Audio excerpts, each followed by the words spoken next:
Hey everybody, what's up? Welcome to the video. We've got a Zelda discussion video here, and I'm joined by two of my friends from the GVG community. You guys want to introduce yourself real quick?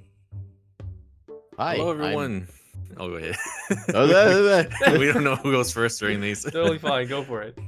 I'm Brandon. At Good Vibes Gaming, partner slash video man, and that other guy's Daniel. I don't know where he is. He's to the left of you, yeah. On yeah, the side that here. way, yeah. Hello, everyone. Good to see you. I'm Daniel, graphics man and partner at Greek Vibes Gaming. Thank you for having us today, Vash. By the way. Of course, and Yeah. thank you guys so much for just joining at such a short notice. And you guys, you guys are aware how when news pops up and you just gotta rally the troops and get together and get it going. And I'm just glad that I was able to take you guys away just for a little bit of your time to talk about Zelda and talk about what to expect with the new news. And that basically just leads into what I want to talk about. The get-go is what did you guys feel when you heard the news? Like, what did you think? You thought it was fake, or how did it go? Well, there's video proof of what happened actually on the internet. Daniel and I were streaming our Ocarina of Time co-op randomizer Oh, sweet. on Twitch, and Rebecca Stone, Forest Minish, was in chat. And she just said, coming out of lurking to say that a Zelda live action movie was announced, and Oh, that's amazing. I was like, you trolling me right now? I was like, well, it's Rebecca Stone, like the Zelda fan who writes for Twinfinite and Yeah. is known for just being in the Zelda community in that way. And I'm just like, she wouldn't just come out of nowhere to say this. To troll you guys for in the no middle of your reason. stream. That's amazing. It was a feeling of this is too good to be true, because we're streaming Zelda Ocarina Exactly. of Time, and I'm Mhm. just like, hold on, if that's not the first thing trending when I open up Twitter, then I'm Then gonna something's have some up here. words. But lo and behold, there was the tweet by Miyamoto saying, as if he's announcing from behind enemy lines, Yeah. this is Miyamoto. he was probably playing Metal Gear earlier that day or something. He was just in the mood. Oh my gosh, it was so weird though. Yeah, that's amazing. How fitting that you guys are playing Zelda while it happened. Yeah, who would have All ever things. guessed? Like, we might be the only two people on the internet that had a legitimate live reaction. Like, to you guys were playing fully immersed in the moment with playing Zelda, getting that kind of news. But yeah, I think just for me, I want to say I was just scrolling. I was heading back home and I had just got to the apartment, and I was scrolling Twitter, and it just said. The first thing I do is I go look and make sure the at's correct. I want to make sure that it's not just like some prankster that's like got an at that's very similar to Nintendo of America or Nintendo Japan or whatever. But yeah, sure enough, it all came through, and I don't know. I guess it's kind of one of those things where, at least for me, I don't know about you guys, but when I see a headline, I don't go straight to the article. I just kind of read the headline and take it for what it is. And so I was there and I was just like, oh, is it going to be animated? And all the answers were there. I just kind of read that first part and I'm like, a movie? Whoa, what the? And all these things popped into my mind. And yeah, I just think it's pretty wild because it's something that I feel like has been rumored or hinted at, or there's always something coming up where, oh, a Zelda movie or a Netflix show or blah, blah, blah. And so yeah, I think I would have to go back and watch you guys' initial reaction to that. But kind of, how did it go? Like, did you guys think that it was? I think from what I remember reading, it's been already ongoing, or it's something that they've already been working on, right? Miyamoto's been working on it for several years. Yeah. So I assume it's still in pre-production. I don't think any actual recording, filming, production has actually happened yet. But if I had to venture a guess, they're still in the script writing process. Yeah, which is exciting because I'm sure. I don't know. I want to say there's been a lot of interviews and like things that I've seen from other actors and actresses where they'll get like they're whoever's working for them or whoever's their agent or whatever, they'll get early intel saying, hey, you're gonna want to read this script, or you're gonna want to hop on board this casting call. So I'm wondering if they're even at that point yet or not, or if it's still just writing. But I would be really, really excited if I was a current active actor in this moment, because this sounds like a kind of a career big dream role. I would think, hopefully. It's also like these are heavy shoes to fill. Like, you've got Chris Pratt and Anya Taylor-Joy and Charlie Day and everybody in the Super Mario Brothers movie. I think there's less pressure in an animated feature like that because they can't see you. Yeah, I definitely agree. Yeah. With something like The Legend of Zelda, somebody has to be Link. Like, you know, there's more than just the performance. There's the visual aspect, which, you know, it's Hollywood. I hate that that's a thing, but it is Yeah. what it is. Yeah. Mm-hmm. Yeah, no, I agree completely. And I mean, I definitely want to get into you know, castings and who we think would fit nicely as which role and all that. But I guess to kind of gauge, for those of you watching on YouTube, to gauge our expectations and also to get to know us better when it comes to our castings, I wanted to ask everybody, what's your favorite Zelda game, and then also your favorite Zelda story, because sometimes that might differ. So I'll go ahead, Daniel, if you want to lead with this, and then I'll jump in, and then Brandon, you can finish it up for us if you want. Mm-hmm. Yeah, I think some people that know me will say that they know that my favorite Zelda is Majora's Mask, which has a very unique narrative. It's a kind of game that when I think about it, don't know how they would really manage doing like a any kind of series or animation from it or a movie in any sort of way because of the way that time goes backwards. But it's just really unique that way. I've always appreciated that for its story, for a much larger emphasis on the characters and the world themselves, not just Link and how he affects everyone around him.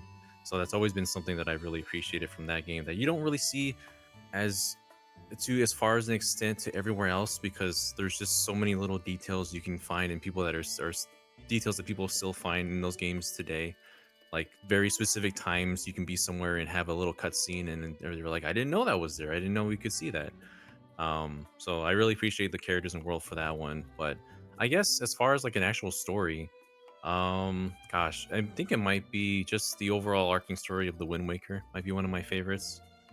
Just where you start off, it's just, and then completely at the time of playing it, I had no idea how it would link to Ocarina of Time the way that it did, and that just kind of blew my mind and made me look at the series. It's like, oh, this is like a really, like, this series is a big series that's like taking itself seriously and like a proper like epic sort of. So I think, well, yeah, Wind Waker is definitely one of the ones that I think about with terms of like how the story really affected me as a person.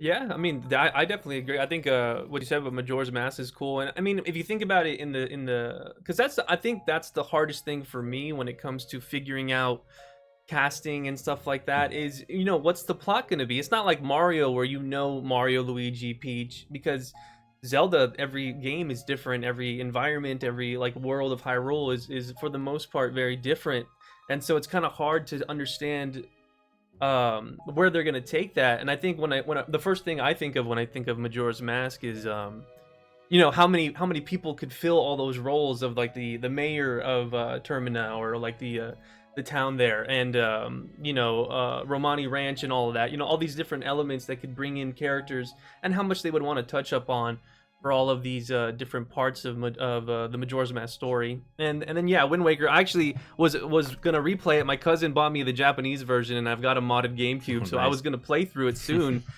just to get a refresher, because I haven't played Wind Waker since the HD remake in the Wii U, and it's just fun to go back to that world. I like Wind Waker a lot, but I definitely feel like it's the one that I've probably revisited the least, just because those sections of trying to get the Triforce always kept me away from wanting to play through it again.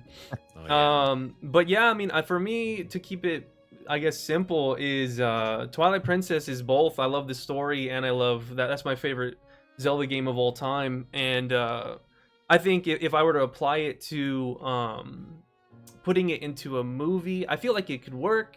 I think it scares me what CGI Minda would look like, just a little bit, Oh. with Hollywood and how the way they do things. I wouldn't know how they would handle that, but overall, I think that there's a lot of comparisons with Ocarina of Time and Twilight Princess for, you know, obvious reasons, but I think that it still carries that story of simple farm boy becomes hero, and that's something that everyone could connect to. And so, I mean, just in general, growing up playing Twilight Princess, the connection between Link and Minda, and just the overall journey of him fighting for the people he cares about and the village he grows up in, I think it's something that I connected with really well. And then I love the dark themes, I love the music. I think Twilight Princess really captures a lot of what made Zelda so mystical but like captivating all at once. And I mean, it was just a little bit grittier, you know, a little bit older themed, I guess, in a way sometimes. Um, but I mean, would that be my guess of what they're gonna do? What Nintendo and Hollywood would do? I don't think so, at least not right away. But that would be my hope. I mean, that's basically my answer when it comes to what my favorite would be applied to. But what about you, Brand? What do you think? This is always a tough one for me. Excuse me. If I were to say what my favorite Zelda game was last year, it would have been Ocarina of Time. Like, that is just a very formative video game for me. That game means a lot to me on a personal level. And then Tears of the Kingdom came out, and that game blew me away, like all the way away.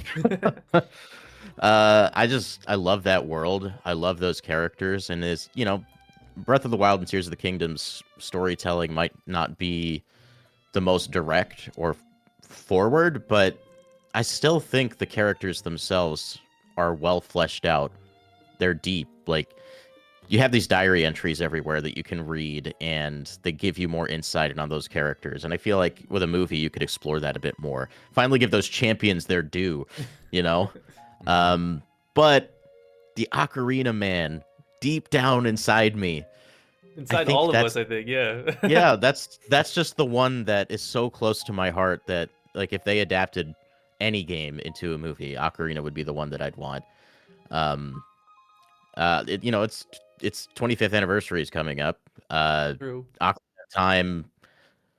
I remember seeing Ocarina of Time for the first time, and you just have this young man, this little boy, and like that's that's how old I was back then. You know, Yeah. I was just this little dude, and there's this little man going around with his little dagger and his wooden plank of a shield, and he's saving the world. And that's such a relatable story. You know, Mhm. every kid wants to be that guy. And the advantage in Ocarina of Time is you could have child Link and then transition to an adult Link. I think on the adult side, they probably want to go a little older than he is canonically. Yeah. I think it's like 15, 16, 17. Yeah. Um, get him into the 20s, kind of like that Twilight Princess age. Uh, that also gives you the opportunity to get a relatively unknown actor for the child side.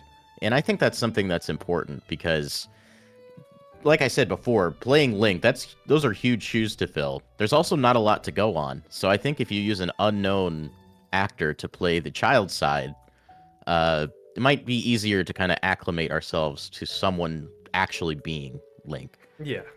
Yeah, I totally agree, and I think what you said about adult younger, it's Lion King is one of the most beloved movies ever, and same It's thing. my Like favorite movie of all there time. you go. Yeah, see, it's favorite movie of all time. So you got Simba, who starts off as young Simba, and he's doing his thing, and then he goes through his trials and tribulations, and then he becomes adult Simba. And yeah, I definitely agree. I think OOT is the it's weird for me because I feel like OOT is like the most obvious choice, but then if I try to think of modern Nintendo and what those developers and that company's thinking, um, they're gonna be like, oh look, Tears of the Kingdom, Breath of the Wild making a lot of money. Like that's what everyone knows these days. So maybe we do that. So it's really tough to say what they want to do. Yeah, like you look at Ocarina of Time, that's like the quintessential like Zelda adventure experience sort of thing, because it's just Link on an adventure to save the princess, defeat Ganondorf, and it just takes you across all the the key marquee locations of Hyrule, the Hyrule like Hylia. Whether we see like, I'm interested if we're gonna see Gorons or Zoras in this movie as well, some kind of way or form. I think that'd be really cool if they have like a Twilight Princess design style to them. I feel like they will look close to that if they don't go towards like the Breath of the Wild direction. Just being able to see like Goron Village, Zora's Domain, just get the main locations out there. Kakariko Village, Lon Lon Ranch, even because that's the location you see every now and then. Yeah, it feels like Ocarina would be like that quintessential one we would see. But as you said, people are more familiar with Hyrule in Breath of the Wild, Tears of the Kingdom, and by extension, even like Age of Calamity, which I feel like Age of Calamity is like the movie format of those games because Hmm. it has an actual start end to what it is, but at the same time, it's like not really canonical, so it's hard to say like how they would handle that situation. But there's so many perspectives they can change or they can take doing that kind of format of Breath of the Wild because there's so much that you can explore with that world still. something like Ocarina too, like especially the time travel aspect. Like one of the things that struck me so much when I played Ocarina for the first time is when you grab the Master Sword and you become an adult. Like grabbing the Master Sword itself is such a heroic moment, and I think that would make a beautiful, beautiful set piece for the movie. But then to immediately shock the audience by having Link come out as an adult and the world just be desolated by Ganondorf, like I think Tears of the Kingdom is probably the best interpretation of Ganondorf in terms of being a villain who does bad things, because we get to see it. In Ocarina of Time's case, we don't see him doing any of those things. Those things have already happened. So there's some stuff to explore there, but I think just that there's so much you can do visually just with the world, and you can build up characters in the past and have them change in the future, and there's a lot to play with there. Yeah, I think what you said about that, just to quickly touch on, I can just already envision it in my head, like a scene where the kid that we've seen for the first, I don't know, 30 minutes of the movie or more than that, going through all this stuff, and then he goes up to the sword, and you've got like this really really dark, but the light coming through from above of the Temple of Time, and then you've got the like really really shimmering blue light going around him, and then it's just I can picture myself in the audience sitting there, and it's like pure dark, and you see like light slowly come in, and you see like the guy, whoever's the actor, like his nose, and he like slowly walks into the light, and he's got the gear and everything. Like it'd be so, I can already see myself getting like so pumped and excited for that one moment. I could definitely envision it. Man, yeah, that is the moment in Ocarina of Time, like the one that everybody remembers that you always see highlighted all the time. And yeah, that, and just as Brandon was saying with like exploring the world of Ganondorf already destroying that world, you could get like more perspective on Sheik, like what was Sheik up to during this time as well. Like there's just all these perspectives that you don't see a lot, because in 7 years all this has already happened. Like what actually happened between that time? This is like an opportunity to actually flesh out a bit of that and see, that destruction happened, because as partially because of limitations at the time, Link comes out and it's already a wasteland, and the most emotion you get from him is when you walk to Ganondorf's castle and he looks up in shock of that it's not Hyrule Castle anymore, it's all Ganon's castle. And that's another thing, is just getting Link's emotion in there. There's a lot of talk I've seen about, is Link going to speak, or is he going to remain a silent protagonist? And that's a big point of these discussions right now, for sure. Yeah, that's actually my next bullet point. The only thing following up before we move on to Link talking or not is, how do you feel about the decision of it being live action over animated? Would you have preferred it one way or another, or? That's tough. As a kid, I probably would have said live action, because seeing your favorite things made into live action, that was just cool as a kid. You didn't care if it was bad. But now I can imagine what a beautifully animated anime style or even CG Zelda movie would look like, and I want that so bad. Yeah. It's hard to say. We're in the age of superhero movies, right? They're kind of on a decline right now, but for a long time, like they were so popular because we finally had the technology to make those movies feel like the way you'd want them to. Yeah. And we've had successful fantasy films before, like Lord of the Rings. It's hard to say. Like, I want it to be good. I absolutely want it to be good. I think I would have preferred animation, though. Yeah. What about you, Daniel?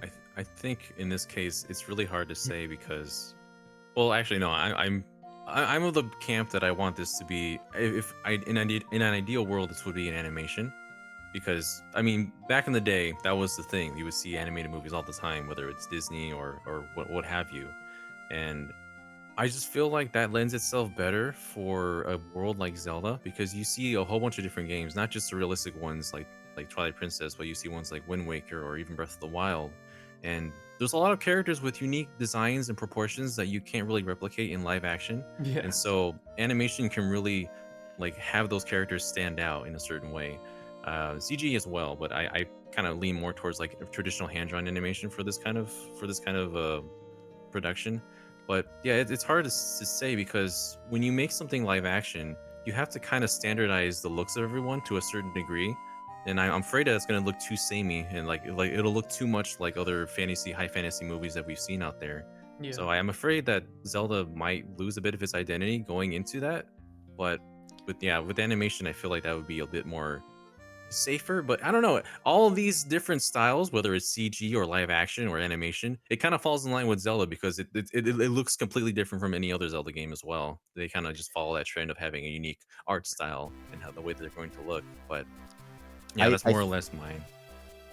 I think if you know, we're already in live action. I was going to say if they go live action, but we are. Yeah. I think it would be a missed opportunity to not make as many of the effects in the film practical as possible. Like, I don't want to see a CG Goron. I want a dude in a suit Goron with crazy makeup to make it have that full tactile feel. That'd be especially cool on the Zoras. Like, team up with the Jim Henson Company. Let me see an Octorok that's a puppet, you know? Yeah, like, that'd be awesome. And I think, like, just, you know, Lord of the Rings with the Shire, like, have the Korkiri village somewhat similar feeling where it's just this forest area that's actually, you know, carved out and everything. I think they'd be amazing if they had a set that actually looked like a forest village that people were living in. There's like Koroks that are actually made of wood. Yeah, that'd be crazy. That'd be kind of cool. But yeah, I think when it comes to me, I like Brandon said, when much younger, I would have been like, yeah, live action. You know, everyone wanted to be Link back then, and seeing that on the big screen would be just awesome because you got to see what you saw in these little pixels on your screen actually, you know, come to life and get blown up in this way. And I think for me, the camp that I've fallen in is obviously they're doing live action. I'm happy that it's live action because I also think that I don't know if y'all are familiar, but there's this like Netflix show called Love, Death, and Robots, I believe, or something like that. And I've heard of it, yeah. Yeah, what's really cool about it is that each episode is handled by a totally different like art studio. Like you would have one episode that's all 3D rendered people walking around doing stuff, and you'd have another one that's just hand drawn, you know, a storytelling thing. And I think that Zelda is the perfect franchise for that kind of approach where, yeah, we get, you know, Ocarina of Time in live action, but what if we get a watercolor hand-drawn Wind Waker, you know, TV series or something? And I think that that's kind of where I'm putting my headspace that I hope they do, is that we don't just have, here's a live action Zelda and then we're going to do another live action Zelda and then another one.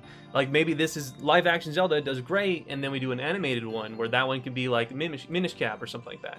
And then we just have that kind of, I guess, flow of creative ideas from this world, but in a different way where it captures different elements of why it makes the franchise so diverse and so interesting, and all these different aspects of how to present a story. I think that'd be really cool. I mean, obviously the way that Love, Death, and Robots do it is that it's a different story every episode. So I wouldn't want that. I would just want like that kind of approach per game. I guess that makes sense in my head. I think that'd be really cool. Yeah, and I think. Go ahead, Daniel. I think there's definitely some games that work more effectively being episodic. Like the ones I like think are my favorite, like especially Majora's Mask. You could have every episode be about a certain resident of the world. You could just have a whole episode based on them and how Link affects them. Like there could be like at all times there could be a little clock on the bottom left corner showing what time of day it is and which day it is on there. Like the show 24, they did such a good job with that, where every episode was within 20. Like I think it was every episode was an hour, and it was within the hour of a day. That was like perfect. So that would be awesome. Yeah, I think an episodic Majora's Mask would be so cool, where here's him checking into the inn and then finding the poop hand, and then you know, having a whole episode in the inn or whatever. Oh gosh, yeah, there'd be like a whole episode on the ranch with Romani and the aliens and stuff. Yeah, the Crimea and the aliens. Oh, I think that'd be so good. I thought about this a lot. Can you tell? yeah, definitely. I mean, that sounds like it would be great, and it fits into what I mean by like taking a Zelda game and putting it in a form of medium that's, you know, doesn't have to be live action, doesn't have to be just animation, but it could be whatever works best for that story. But I mean, it also could be that they just make their own brand new story or a retelling of Ocarina of Time. I don't know what Hollywood's going to do to wrap it up into like less than 2 hours. It's hard to say, because like with Super Mario Brothers, they didn't really have to adapt any one thing. Mario is just Mario, right? But with Zelda, you have so many treasured stories in the long history of this series. where adapting one of the main games would make a lot of sense, but I could also see them just building a new canon, you know? Yeah, Like, true. Yeah, that's the whole theme of the Zelda series after all. But I feel like what they would do if we're going, since we're going live action, they'll take a core story that we were familiar with, like Ocarina of Time, for example, and they'll probably add bits and pieces of other series in there as well. Yeah. Like Mhm. you might get villains from other games just make like an appearance of some sort, or just different like plot Or you threads see that like might a link Loftwing together. fly in the sky somewhere at like one moment or something. They might live natively in the world, just flying above. Who Yeah, true. knows? Like they might mix things like that in some shape or form. Yeah, or there might be the little hints of the existence of the Minish here and there. Who knows? That they can do a lot of fun little things like that, like a little Easter egg for fans of the series. the Happy Mask salesman is gonna be walking through Hyrule Castle Town, and Majora's Mask is gonna fall out of his caravan. And he's gonna There be you like, go. "Oh, can't let that go," Uh-oh. and he picks it back up. That'd be so cool if Well- they made the Happy Mask Salesman part of. I mean, I'm going way in the future now, but if this was like a multi, movie show, animation, blah blah, a morning cartoon, and he showed up constantly throughout all of it. He was just like a constant entity in all Zelda games or something. That'd be pretty funny. But yeah, I mean, I guess that leads into. I mean, now that I mentioned the cartoon. That leads into Link talking or not talking, and how do we feel about the movie presenting Link in a way that we might not be too comfortable with? Brandon, you can open this up if you like. I've been putting some thought into this for the last day or so. I love the idea of Link being a silent protagonist, because he has been for forever, other than, the animated series. And excuse me, princess.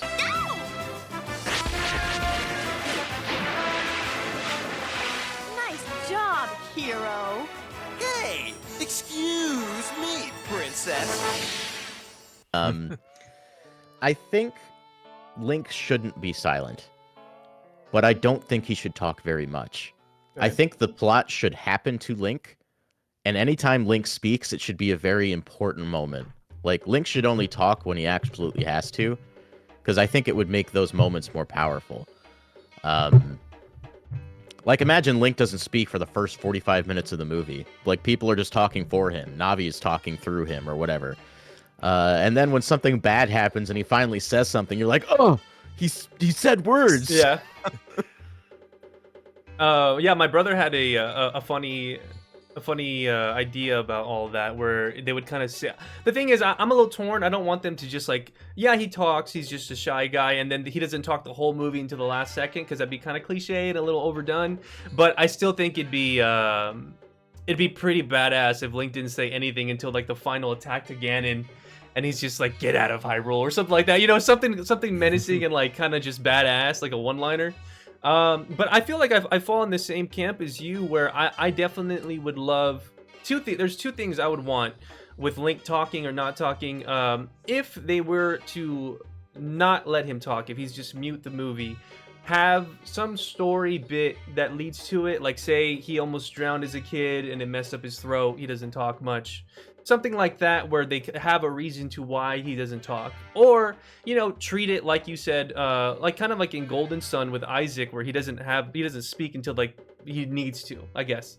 And so he's just mark it off as like, oh, he's a shy, timid boy, he doesn't really talk to anybody, he doesn't have a fairy, he's an outsider, blah blah blah blah. And then have him just say stuff like, oh, Link, we need you to help move these pots over there, and he's like, okay. He just kind of like presents himself in a way where he's to himself, and I think that could work. But what I wanted to bring up was there has been times where things work where Link is talking, like in the official I guess official manga releases of the Twilight Princess, yeah. Ocarina of Time, where Link is talking and he's going through these stories, and it works. I mean, the manga is a very, very cool, like especially the Twilight Princess manga. That one finished up, and it is such a joy to read through, and the dynamic between Link and Minda was so cool in that one.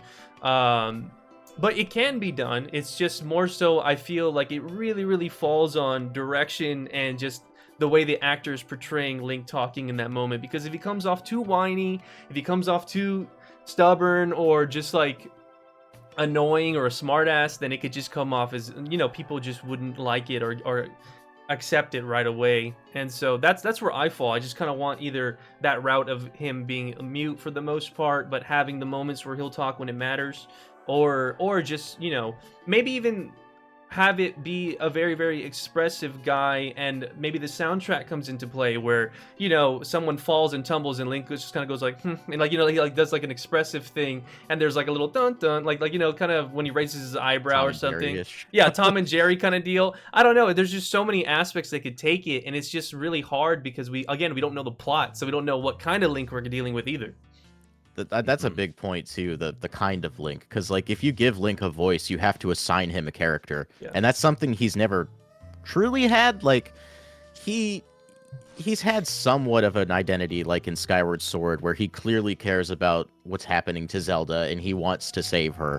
Like that's you see that in his expressions. In Breath of the Wild and Tears of the Kingdom, he's kind of beautifully adorkable. Like he's just this nerdy kind of dude who he doesn't talk much, but Loves food. he loves food. He's resolute. He'll save you if he has to. But he's just kind of an average guy. Yeah, he's he's just just a random dude. living his life out, you know? It's got some pretty funny dialogue options at times that are just make you laugh. It's just like sometimes sarcastic, and sometimes they are fitting for the moments. But yeah, as you mentioned, like freaking Age of Calamity, he eats rock. Like yeah, So funny. he's got these traits about him. But yeah, that's tricky because like this is the first time. Usually Link doesn't speak because we're supposed to be projecting ourselves into that situation. We're controlling the adventure. We're doing all this in place of, you know, we're just the one that experiences it through Link. And so in certain aspects of media, like the manga, for example, you're not controlling that. You're reading something that's already been preset and pre-made, so it kind of has a different perspective in that way. But yeah, in the movie itself, it's more that he has dialogue that distinguishes himself as a character, since he's been this like player avatar for as much time as we've had him. If he does speak, I feel like it would just be, as you mentioned, very brief, very scattered throughout the movie, where there's just very poignant points that he needs to speak. Maybe just like a few words, even. It doesn't need to be a whole bunch. And people act like there's never been silent protagonists in these movies before. Like you can totally make it work in a way in the world. Like you can definitely convey emotion with this sort of thing in a movie. Like people have speculated ways they could do that with Metroid in several different ways. And even like with Metroid Dread, there is a moment where it's not in English, but Samus does speak for a moment, and that's very like pivotal. People like remember that moment because it's like, oh my gosh, she actually said a sentence out loud. Or we could have a situation like when Pikachu says "I love you," where that's just very jarring and out of nowhere, and you're like, "What the heck?" Oh no! Yeah, that was. I'd rather not relive that. It's different when you're known for saying one name your whole life and then you say something else. It's a little different, but it also is very jarring. Yes, it is. But no, I'm glad that you brought that up about you know, I mean, I think Metroid would be great for live action. By the way, I think that'd be a really, really cool horror thriller live action thing. But yeah, it's cool that you mentioned about other forms of media doing this silent protagonist, because the one that always comes to my mind, I mean, it's not completely, but like WALL-E's such a great movie, and the two, like WALL-E does only says WALL-E, you know, and he conveys stuff. There's emotion. There's a quest that he's on. It shows where he's at in his mindset when he's holding the umbrella for Eve and stuff. There's a lot of things about it, and there's I believe it's Disney. There's another animation, I forget the name. It's one that everyone loves, where it's like a guy working in an office, and it's got like a paper that he's following to the bus station, and he meets a woman. I think yeah. You know what I'm talking about? It's called like It's a Pixar short. Pixar short. See, there's something like that where you can convey a story and emotion. It's just, can you do it feature-length film-wise? And I think it's possible. It's just you got to have a lot of passion behind the director's seat, I think. And yeah, we'll get into the director later because I do have that coming up. But yeah, I think. Oh, go ahead. What'd you say? I have one more example now that you bring up other media. Yeah. Have y'all seen and watched Samurai Jack? Yes. I feel like y'all Samurai have. Jack is amazing. Some of the best episodes of that series is just, it's all, there's no voice. It's all the scene. It's all like audio. very crisp audio direction Yep. in those episodes, and like you can convey so much through the character's face, the environment. Samurai Jack is another series with a swordsman that you can really just convey so much emotion in just like the environment, the sound design, and all this. And you don't need voice necessarily, but when that character does speak, it's that much more powerful within those contained episodes. And I feel like they can use that sort of thing with Zelda as well, because Samurai Jack has won awards for it, and Yeah. it can definitely do some amazing things in that context. I'd love to see young Link in Kokiri Forest, where he's the outcast, you know, and like nobody likes him except Saria. And just have those moments of him alone where he doesn't say anything, but like, dude is clearly struggling because he's lonely. I think there's a lot of value in letting the story tell itself, you know.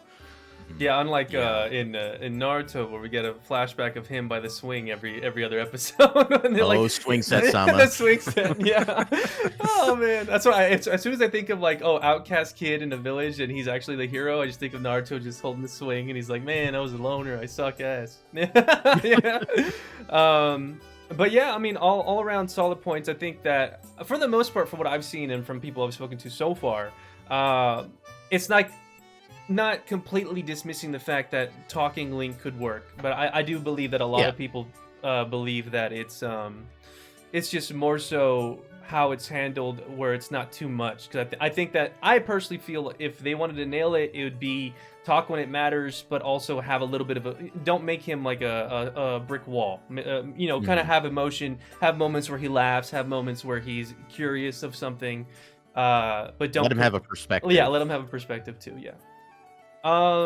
But all right, I guess moving on, just wanted to kind of talk about the director himself, the one that has been chosen, and his history, and kind of talking about that leading into our cast, I guess, fan castings. So do you all have any insight on the director or any sort of familiarity with anything he's made so far? I have not watched any of the Maze Runner movies, and obviously the new Planet of the Apes isn't out yet. Yeah. But I have watched all of the reboot Planet of the Apes movies, and they are fantastic. So I'm hoping that I'm hoping for the sake of that series that the movie's good. Carries on in that way, yeah. I think there's value here in picking a director who does not have a lot of stuff behind them, you know? Yeah. Yeah, it leaves that kind of excitement for here's a project that you can work on that has all this history, and just get that perspective from somebody instead of, you know, already knowing what to expect or anything like that. But yeah, I mean, I think for overall for me, I'm optimistic about it. I think what's funny is one of the movies, the Planet of the Apes movies, has an actress that I want for Zelda. And that's Freya Allen. I think that's my top pick for, and I'm gonna pull this up on YouTube for those of you listening in and watching on YouTube. But I'll also link some pictures here in Discord for you guys to see of the people I'm picking.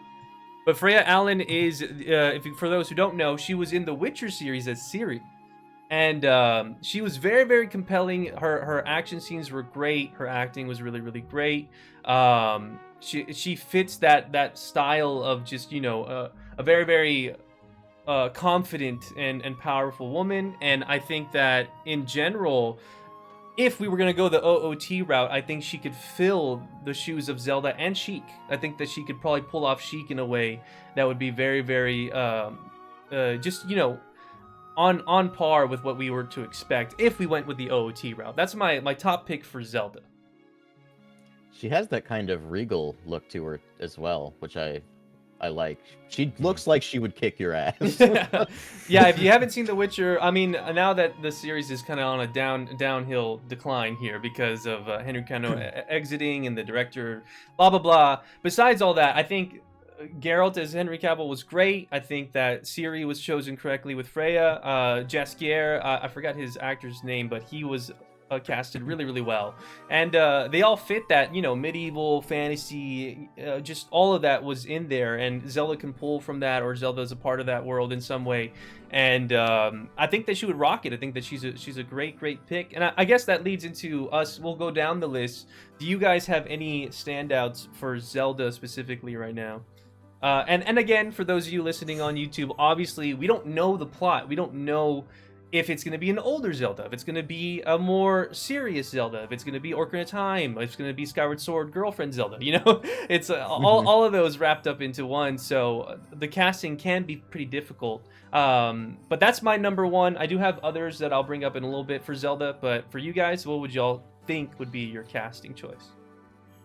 You know what's really funny is that in a world before we saw the Super Mario Brothers movie, I feel like Anya Taylor-Joy could pull off a Zelda. Yeah, but she could, yeah. But then you're like, I don't know if they would double down princesses with with someone like this. Yeah. It's different. It's different when it's live action. Like you could put pretty much anyone behind a voice in animation. Yeah. Obviously the go for Hollywood, like big Hollywood names for that one, as we've seen. But yeah, for live action, I'm not sure, because there's that choice. There's people like Emma Watson has done princess roles in the past. I think she's a wonderful actress. But at the same time, I want to pick someone who's obviously, you know, more within the age range that we expect to see Zelda or Link. They're both more like the teenage characters that would play that role. So it's hard to determine like who could fill those roles effectively, especially with Link. I don't even know where to start with Link. Honestly, yes, a tough one. Is it sad that I can only picture Tom Holland and nobody else? Yes, that is a little sad. Just say it's Tom Holland. A little bit. Nathan Drake and Link all in one. And I mean, I don't know if that rumor was true or not, but there's like a Jack and Daxter movie coming out, and that he was going to be one of them. So I don't know if that's true or not, but if that is, like, come on, man. Like, we got to find somebody else who could do it. There's no way. Gosh. He's every young boy ever in every movie live action now. Yeah. As funny as it is, like if I saw him in costume, I feel like he could look. He like could look Link. like yeah. It's just I don't want him to be every video game protagonist. Yeah, it's kind of, you know, the thing that it's also, for me personally, it's also the same as just recently everyone kept saying, oh, Henry Cavill could do this, oh, he could do that, he could be Warhammer, he could be World of Warcraft movie, he could be Arthas. You know, there was so many things that they were throwing Henry Cavill in, and I'm like, yeah, he's a great nerdy buff handsome man, sure, but like I don't want him all the time because it takes me out of the movie. I get my immersion gets ruined because I'm like, oh, there's that actor again that I've seen in 50 movies. You just gave me a brain blast. Though. I do want Henry Cavill in the movie, and I wanted to be Prince Sidon. Prince Sidon? Yeah, that'd be awesome. That'd be my pretty God. good. Oh man, Perfect. I know. When it comes to, I have a couple of side characters that I wanted to cast as well that I'd bring up, but one of them that stood out to me because I was listening in on GVG. You guys actually had a discussion video come out with Steve and who else was Ash on there too? I think. Ash and Rebecca. Ash and Yeah. Rebecca, and Ash was saying he wanted Dave Bautista as Ganon, but I would think he'd be an amazing Darunia. I think he would pull off the jolly, more like, Goron. you know, hanging out, big buff dude in the mines or whatever. I think he'd be a great Darunia. So yeah, side characters too, but it's just so hard because all these castings, I just think, okay, Ocarina of Time, but we don't know if it's gonna be Ocarina of Time or not. Who is remind me who plays Kratos? Isn't it like Judd or what's his name? Christopher Judge. Christopher Judge. Yeah, there you go. He's my Ganondorf. Ganon? If it's not Idris Elba, man. he's Ganon. That'd be great. That's a good choice. Yeah. Did we get? yeah. Okay, so we got Daniel. Who'd you say for Zelda again? You said Anna Taylor-Joy would be like one. Anya Taylor-Joy or like Emma Watson would be Emma some Watson. of the ones I like. And Brandon, what'd you say? I didn't come up with one for Zelda, but in a similar way that I can only think of Tom Holland for Link, Zendaya comes to mind for Zelda. I legit think Zendaya would be a good Zelda. Though. I mean, yeah, of course, I think she's great. I really liked her in The Greatest Showman. I thought she was really captivating and endearing in that movie. She has a lot of range, and she's also the right about age to play she's around Zelda. Yeah, I think she could work. For me, I have two other Zeldas that I want to throw in there. If we're going for a more older and maybe she might be too old for the part, or maybe she doesn't fit the timeline of what age she should be. But I've always thought Jamie Alexander always looked the part of that kind of regal princess, elven, vibe. She's Lady Sif from the Thor movies, and she's just got that look about her that I think could be a queen. If Zelda's a queen in this timeline or something, she could probably fit that role where she's much older. The other one that I have is Hit Girl from Kick-Ass, Chloe Moritz. I think that she could pull off a younger Zelda, more spunky Zelda, and again, she could probably pull off Sheik as well from all we've seen of her in the Kick-Ass movies. I always mix her up with Florence Pugh, but Yeah. yeah, I thought about her as well. Yeah. She'd be a good choice. So yeah, those are the other two that I had in the back of my mind for Zelda. Obviously, there's so many options out there. But again, for those of you on YouTube, I'm gonna be throwing these up for all the ones that we're saying, so you guys don't have to go look it up. But yeah, for Zelda, that's what I had. Since we went into Ganon, I think your choice of Christopher Judge, that's pretty solid. I think that He'd be perfect. And I want to say that I remember, I think it was during his Game Awards speech, he said that he wasn't even starting with voice acting. He wanted to do like acting. Let him do it. Yeah, let him do it. I think that'd be Chance. great. For me, I'll go ahead and link this in the Discord. For Ganon, I had his name is Javier Bardem, I believe. But he is he actually was just recently in The Little Mermaid as King Thornton, but he was also in Pirates of the Caribbean. He was one of the main villains, I believe, in the latest movie. And then he was also a James Bond villain. He's got that like dialect in his voice. He's got that like kind of accent that makes it sound. He's just a menacing guy. He was in No Country for Old Men. He was a guy with a little air blower, weird ass haircut, and he's just got that sinister tone. He's got the build and the look for it. I think I want to say that he'd nail just with a little bit more, you know, custom effects and like more work to him. I think that he'd pull off Ganon, a really menacing Ganon. But again, we don't know what kind of Ganon we're getting. Are we getting a more regal one like in Ocarina of Time? Are we getting the big tomfoolery Ganon of Wind Waker where he's just laughing and jumping around with two swords and shit? So yeah, it's tough to say, but that's who I currently have as my top pick for Ganon. But I do have a couple others that I'll bring up in a little bit. But what about you guys? Clearly, the only one that can be Ganondorf is Matthew Mercer himself, who already plays Ganondorf, and in fact was the very first live-action Ganondorf who already exists All with Is that Brawl, costume yeah. up there. The There Will Be Brawl. Yeah, that one. was the wait. In case you need a refresher, there's that beautiful mug right there for oh my you. god, in I'm chat. pulling that up. I'm pulling that up for you guys to see. If you haven't seen There Will Be Brawl, it is it hilariously taking Smash Brothers to another level of gritty. You know, what was it? Weren't they like selling like drugs and stuff in that? I don't remember. Yeah, but yeah, it is quite the trip. So Matt Mercer, wow, yeah. I mean, he was Ganon recently. He can do it, right? But in an actual answer, because I don't know if maybe we'll live action the same way. I jokingly brought this up. Like the first thing that came to mind while we were still streaming was just they better put Idris Elba as Ganondorf, or why bother? You know? Yeah. I know it's like the safe pick at this point. It's But honestly, he'd be good at it. I know he would. He'd be really good at it. Mm-hmm. He'd be just the perfect role for that. Like you can definitely play more with, you know, any age of actor for Ganondorf. He can be whatever age you want him to be. So there's a lot more flexibility in that role. But yeah, at the same time, I'm not super well versed in the realm of like film actors and actresses as far as what roles they can fill, but the ones that I do know, I do feel confident that they'd be really good picks for that role. But was do you have another Gandalf you had in mind, Brandon? Or I have another one too. Oh, yeah. I hate typecasting him in villain roles because it seems to be the only thing he plays, but I love Mads Mikkelsen. Yeah, I was feeling it, yeah. That man could act circles around everyone. Yeah. And he's got such a menacing presence when he's playing a villain, especially in the series Hannibal, which is one of my favorite shows of all time. I could just see him being like a legitimately frightening Ganondorf. Like someone you are just scared of. You don't see him do bad things. You just know he can. You just know he can. Yeah, I can feel that. I it's so funny that you mentioned him because I pictured him as it's not a huge spoiler for Final Fantasy 16, but Ultima, that the entity of Ultima looks like him, and that guy's terrifying. When I first saw him in the game, I was like, "Whoa, what the heck is this?" But yeah, I could see him filling that role too. He feels like kind of just so sinister and like, I don't know, something about him's off. But yeah, great actor. Solid choice.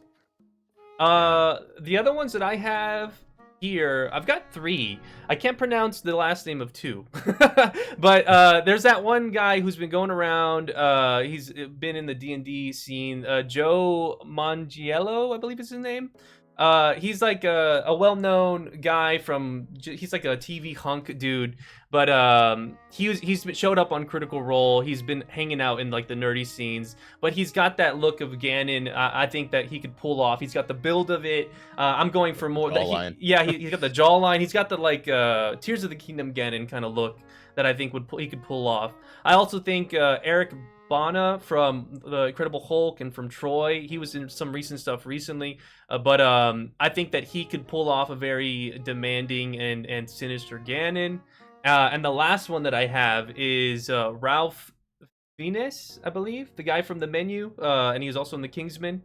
Um, he's just a very demanding person on camera. I think that he has a very strong presence on screen whenever he's in that role. And if you've seen The Menu, he's just so unnerving. So The Menu is a great movie. yeah, it's so good. But yeah, I think that he with the right makeup, the right work, and stuff like that, he could come off as a very like cunning and evil, sinister Ganon, a more calculated one and more regal Ganon than rather than just the brutish bore of a guy. But those are my choices. Those are the ones that I think have the range or have the ability to fill that. But it's just really hard because when you look at the cast of Mario, you look at all the top A-list actors that are recent, that are current, that are the top of the top, and I feel like Nintendo's just going to do that again. They're going to go for somebody who's at the top of the top, which maybe it could be Idris Elba. That'd be great.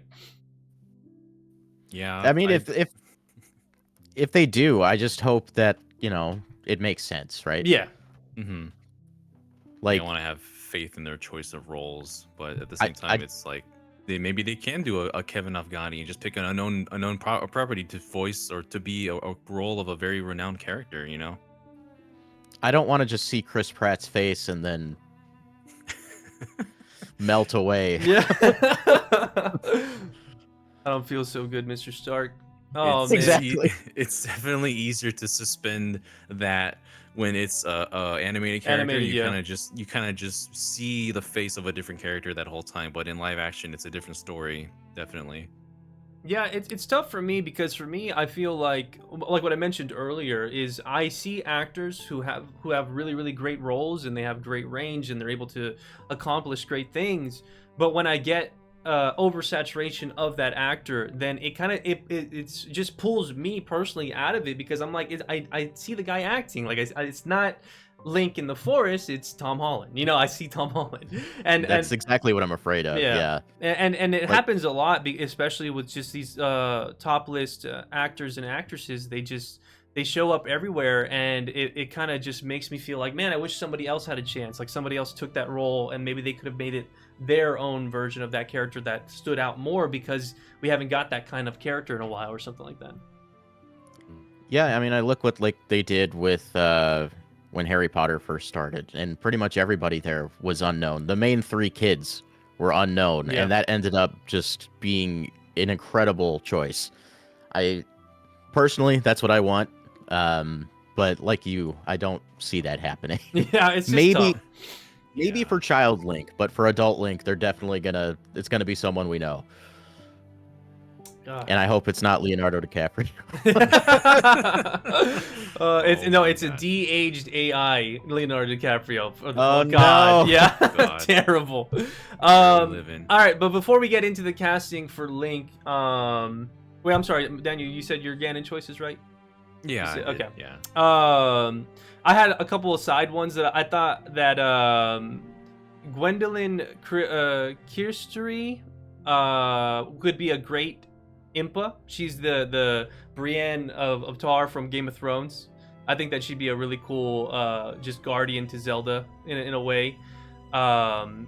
If we were going the OOT route. And then the King of Hyrule, I think that Christoph Waltz would be a great one. He was the lead designer in Alita Battle Angel, and he was also in Inglourious Bastards. He's been in a lot of movies. He's a very accomplished guy. But yeah, I think that he would be a great King of Hyrule, or even just like a Rauru maybe, if we go into Ocarina of Time stuff. Definitely see that, yeah.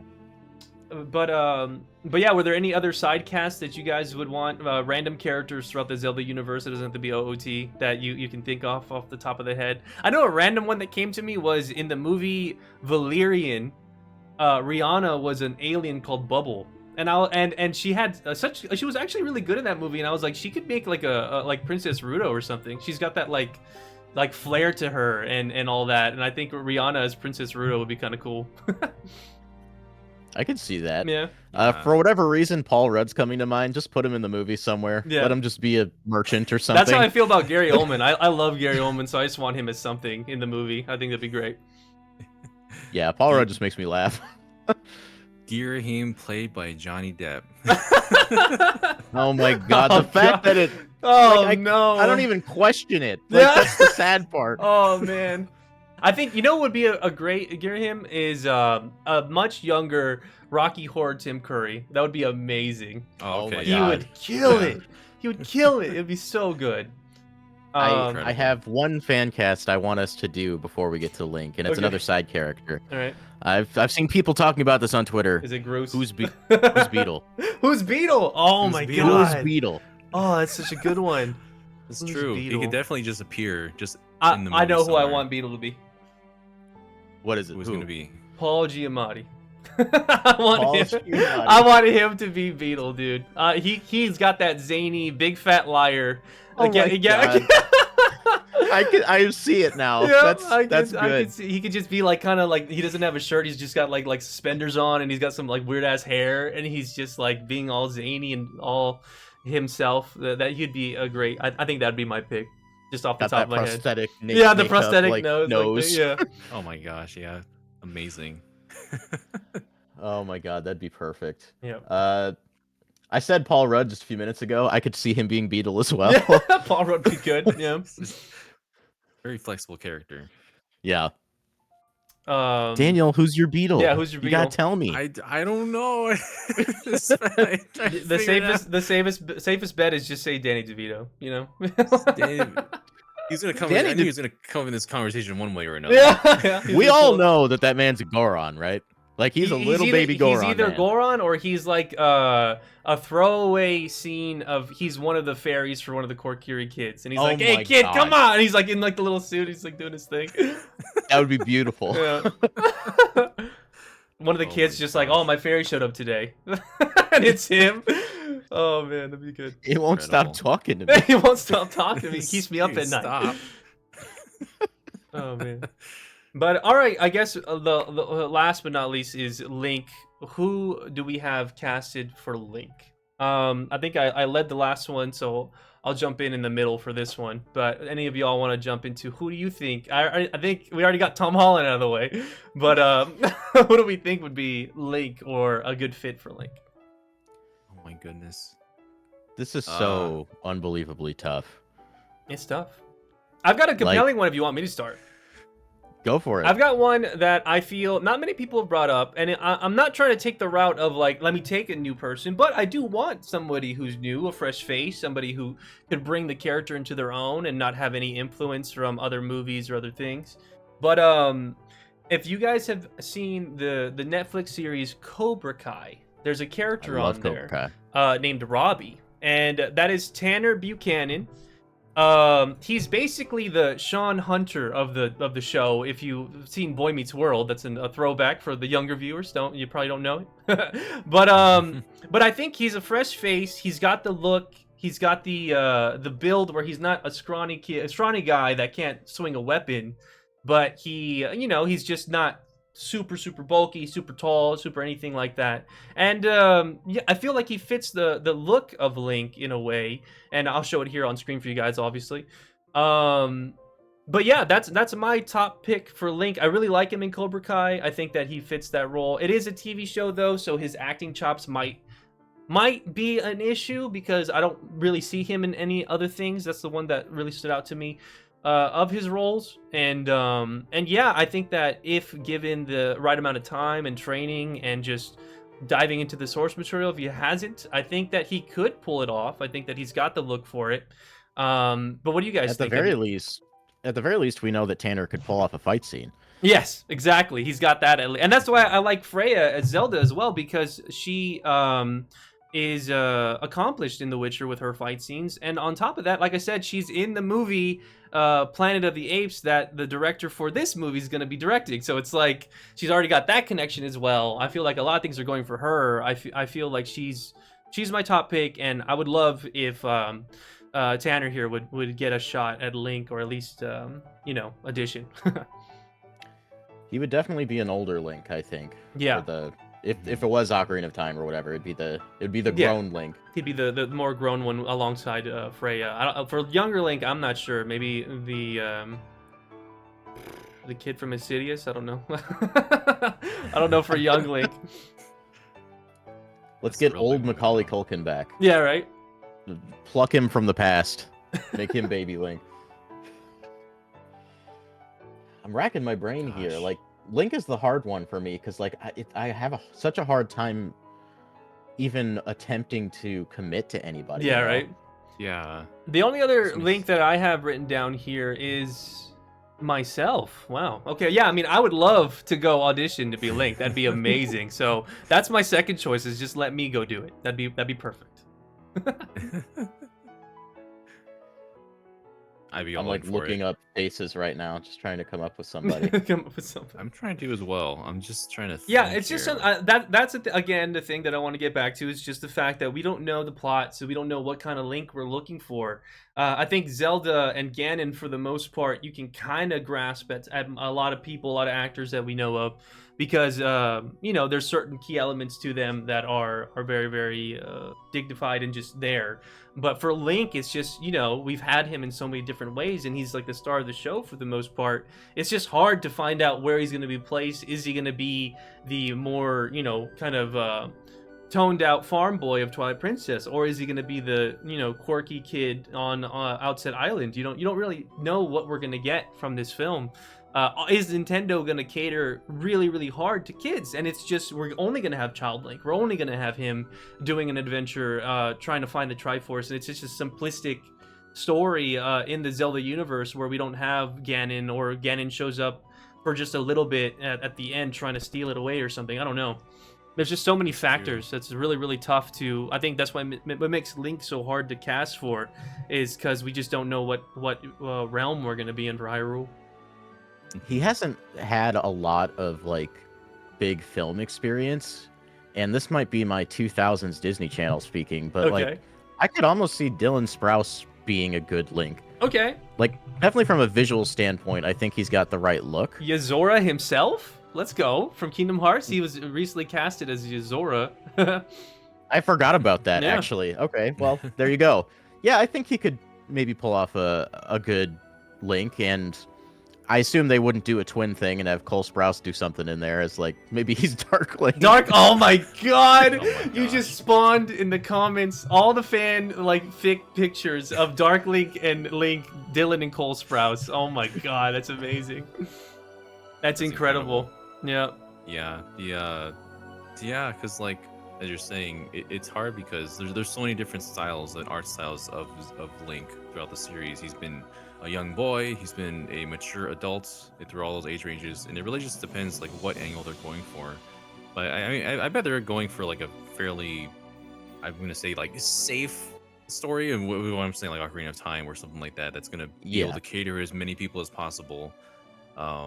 Which I mean, they can make that story a bit darker. Like, it could look lighthearted, of course. I mean, you start off in a forest with a bunch of fairy kids, but it has like its dark undertones, absolutely, as well. And just it's the fact that there is going to be like a child or adult version at all. Like, if there's going to be two different Links, there's going to be one that's kind of in the middle.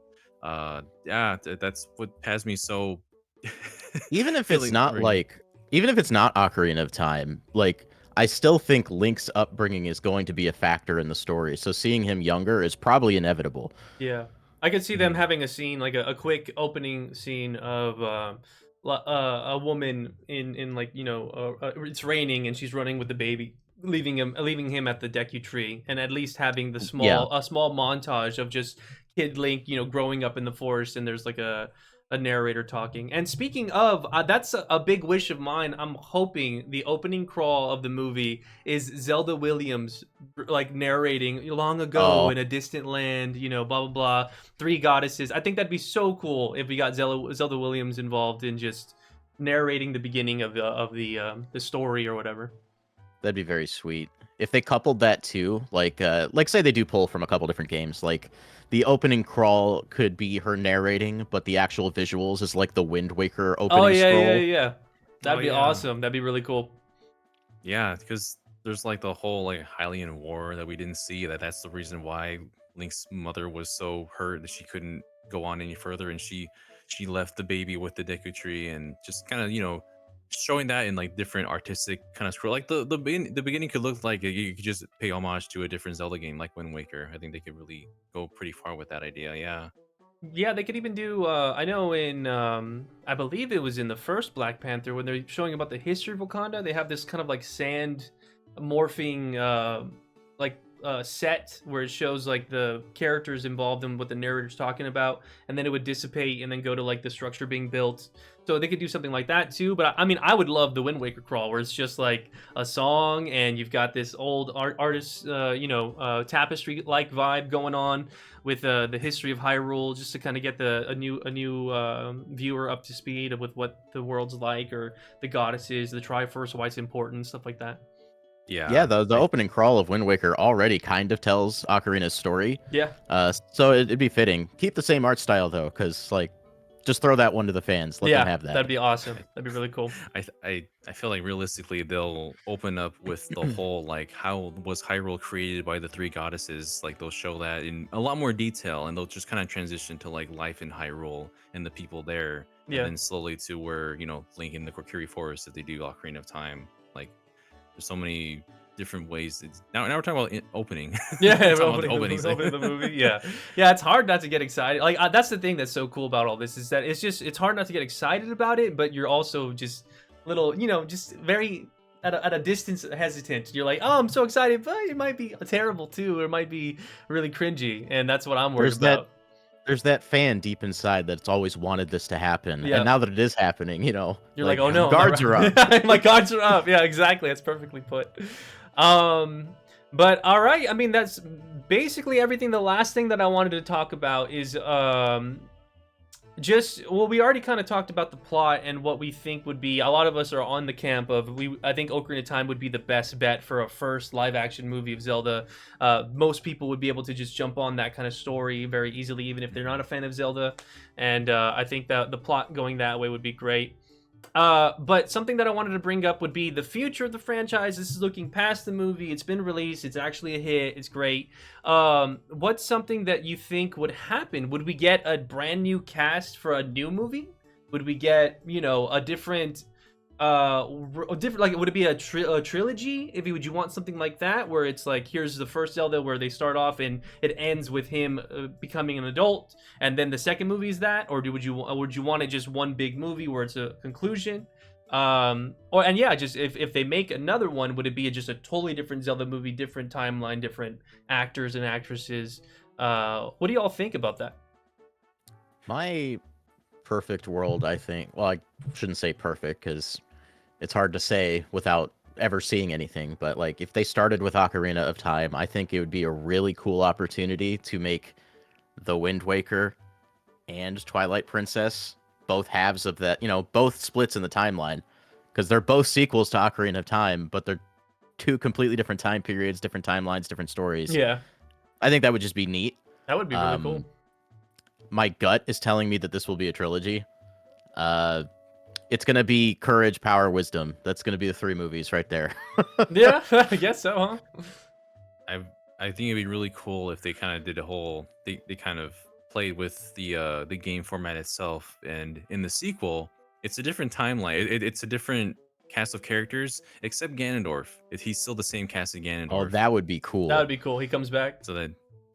So it's just the same one, but it's a different Link. It's a different Zelda, and that's more accurate too. Yeah, which is amazing. They're gonna fit the movies in the timeline. Yeah. The Zelda Hyrule story is out the window at this point. For me, I mean, I think, yeah, the first movie happens start to finish, and then at the end, you see the mask salesman pick up the Majora's Mask, and he puts it in his pack, and he starts walking, and then it becomes a Disney Plus series that gets canceled after 3. Oh, Oh no. no! Yeah. I had you in the first part.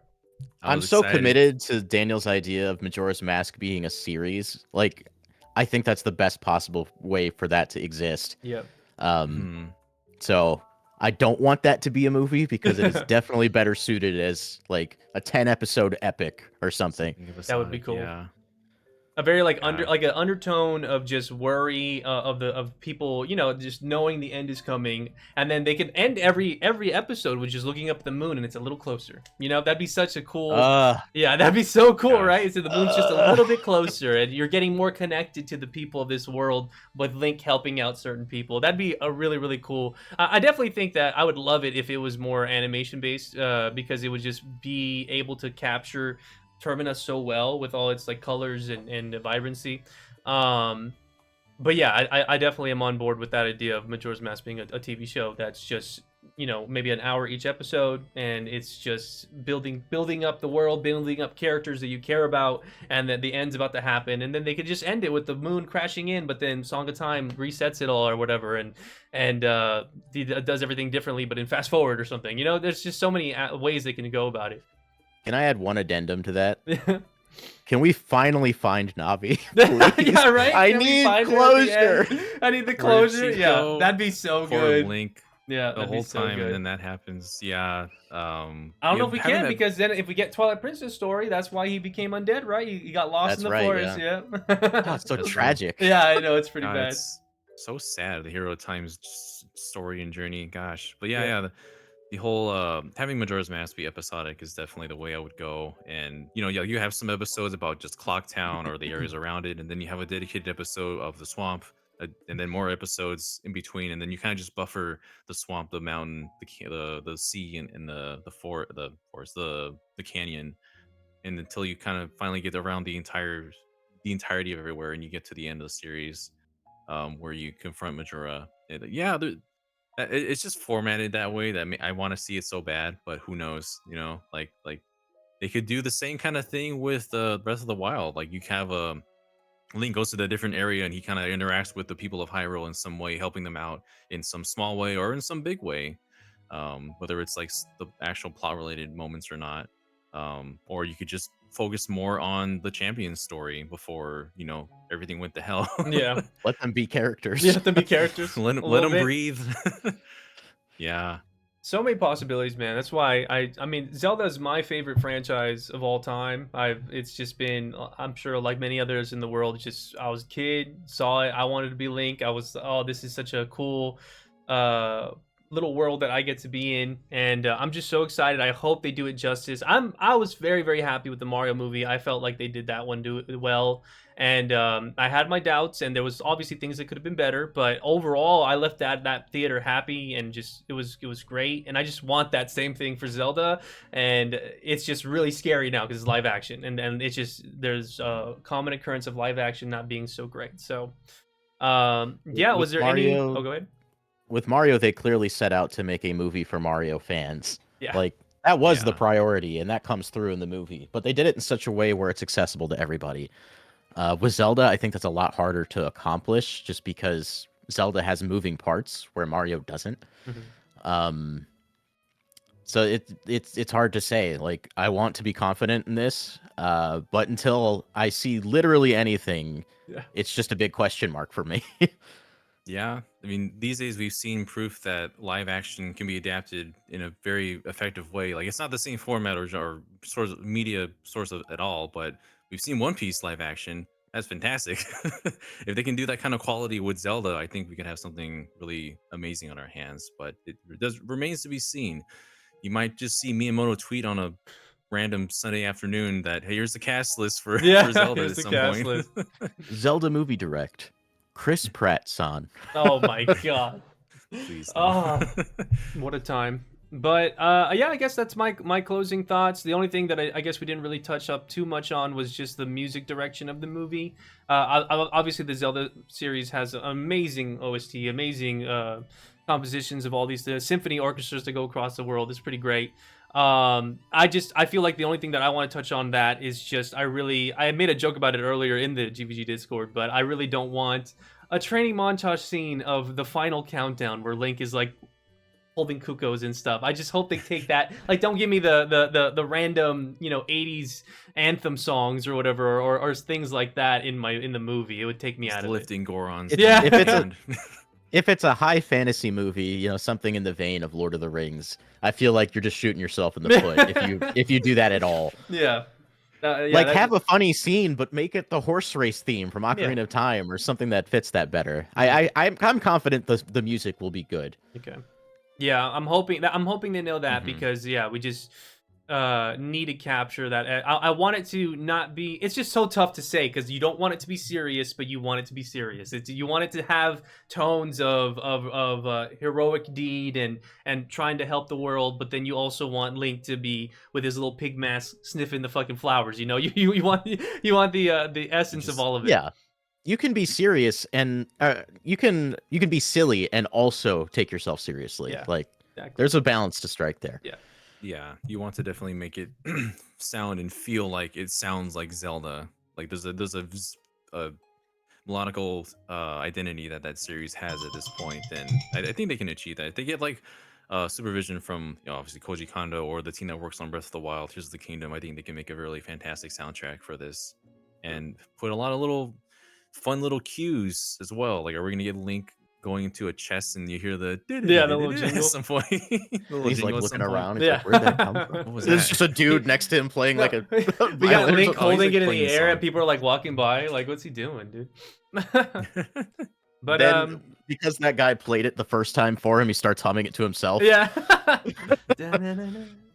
But all right, I think that pretty much wraps up everything I wanted to talk about the movie. Was there anything else you guys wanted to say before we call it? But before all that, just thank you again so much for hanging out with me and having this discussion of something I'm sure we all truly, truly love and hold dear to our hearts. And I know we all just wanted to do really, really well.